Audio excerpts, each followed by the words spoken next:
Assalamualaikum warahmatullahi wabarakatuh. Waalaikumsalam warahmatullahi wabarakatuh.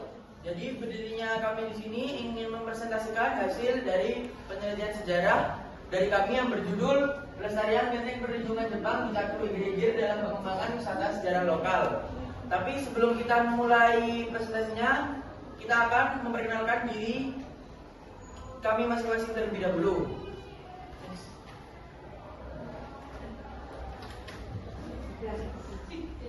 Yang pertama, perkenalkan, nama saya Rizky Aliaza, saya absen 34.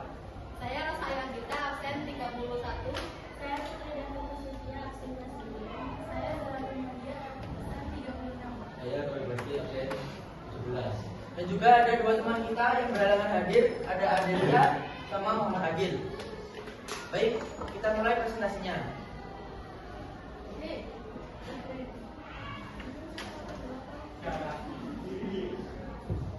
Yang pertama kita mulai bab pertama, yaitu pendahuluan.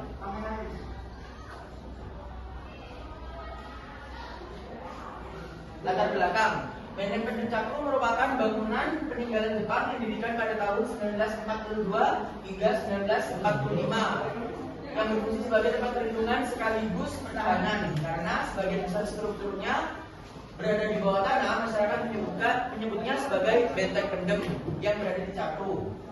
Meskipun memiliki nilai sejarah dan potensi wisata edukatif yang besar, situs ini belum dikelola secara optimal. Kurangnya perawatan, promosi, dan kesadaran masyarakat menyebarkan benteng ini semakin rusak dan terabaikan.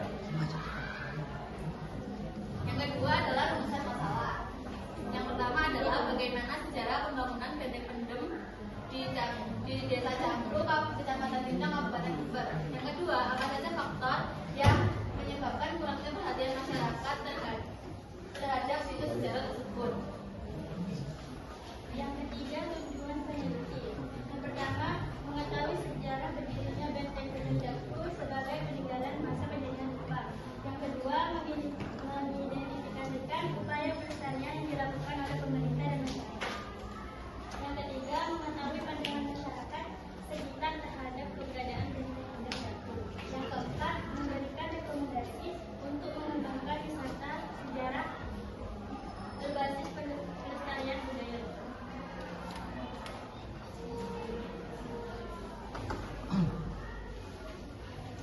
Yang keempat adalah manfaat penelitian. Manfaat penelitian bagi masyarakat yang pertama, meningkatkan kesadaran mengenai sejarah lokal. Yang kedua, mendorong pengembangan pariwisata sejarah di desa Cakru. Yang ketiga, membuka peluang ekonomi baru melalui pariwisata seperti usaha kuliner, kerajinan, dan jasa pemandu. Bagi siswa atau generasi muda, yang pertama, menambah wawasan sejarah lokal dan nasional. Yang kedua, menumbuhkan rasa cinta tanah air dan kepedulian terhadap pelestarian cagar budaya. Yang ketiga, menjadi sumber belajar langsung mengenai sejarah dan kebudayaan.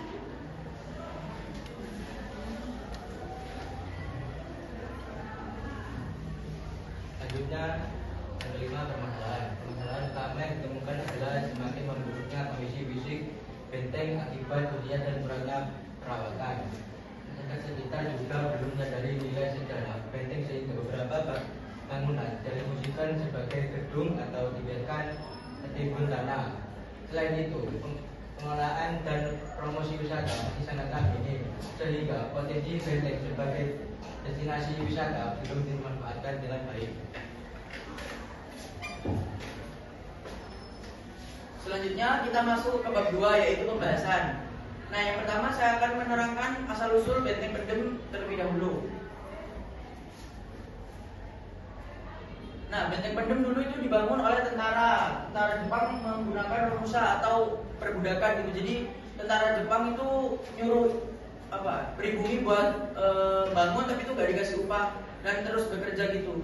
Istilahnya kerja paksa lah. Nah, ditempatkan di area bukit yang strategis untuk memantau musuh. Nah, lokasinya itu ada di Cakru yang notabene itu dekat dengan pantai. Nah, itu kan menguntungkan sekali bagi tentara Jepang pada waktu masa itu. Jadi ketika ada Belanda datang itu mereka itu sudah ada di di pesisir. Jadi mereka minim terjadi pengepungan oleh tentara Belanda. Yang kedua, kondisi terkini. Meskipun sebagian bangunan masih kokoh, banyak bangunan yang sudah runtuh, tertimbun tanah dan dialihfungsikan oleh warga. Kondisi ini memperlihatkan kurangnya perawatan dan pengawasan. Yang ketiga, kurangnya perhatian masyarakat. Kurangnya pemahaman sejarah menyebabkan masyarakat tidak melihat benteng sebagai warisan dunia. Minimnya sosialisasi membuat situs ini tidak diprioritaskan untuk dijaga. Yang keempat, ada nilai sejarah dan potensi wisata. Nenek Pendem memiliki nilai sejarah sebagai bukti pendudukan Jepang dan berpotensi menjadi wisata edukatif yang menarik jika dikelola dan dipromosikan dengan baik. Yang selanjutnya adalah upaya pelestarian. Pelestarian dapat dilakukan melalui pendataan, perawatan, dan sosialisasi, serta kolaborasi antara pemerintah, masyarakat, dan lembaga pendidikan untuk menjaga kelangsungan situs. Nah, kesimpulan dari penelitian yang sudah kita jalani yaitu Benteng Pendem merupakan peninggalan penting yang berpotensi menjadi wisata sejarah, namun kondisinya terancam karena kurangnya perhatian dan pengelolaan. Nah, saran dari kelompok kami, diperlukan pemugaran, pengelolaan yang lebih baik, peningkatan promosi, serta edukasi kepada masyarakat dan generasi muda agar situs ini dapat terus dilestarikan. Mungkin dari teman-teman ada yang mau ditanyakan dari presentasi kami?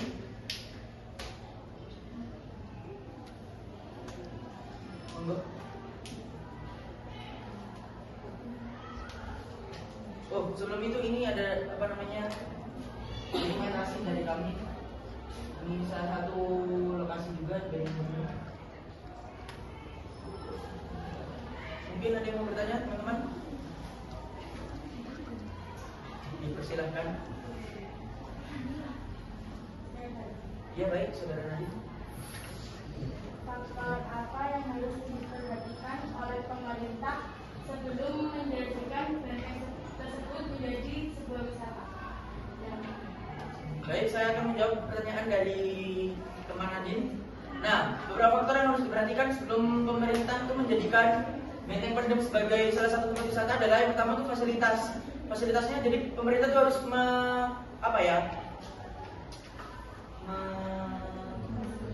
menunjang fasilitasnya seperti toilet atau mungkin tempat duduk, mungkin ada beberapa orang yang berjualan di sana agar kalau mungkin mau lapar atau mau ngemil itu dekat gitu. Nah, yang habis itu ya seperti tadi itu kamar mandi dan beberapa faktor-faktor penunjang lainnya, fasilitas penunjang lainnya. Apakah sudah terjawab? Terima kasih. Ada lagi mungkin terakhir? Monggo. Kan itu mau dibuat seperti misalnya untuk tempat berwisata. Apakah tempatnya strategis untuk dijadikan tempat berwisata? Tentu saja sangat strategis ya. Ya, karena yang pertama itu dekat dengan Pantai Paseban. Itu dekat sama JLS kan. Jadi kalau orang mau ke sana tuh gampang, tinggal kalau emang arahnya dari Bogor tuh tinggal lurus. Kalau emang dari Kencong ya mungkin jalannya agak bulat.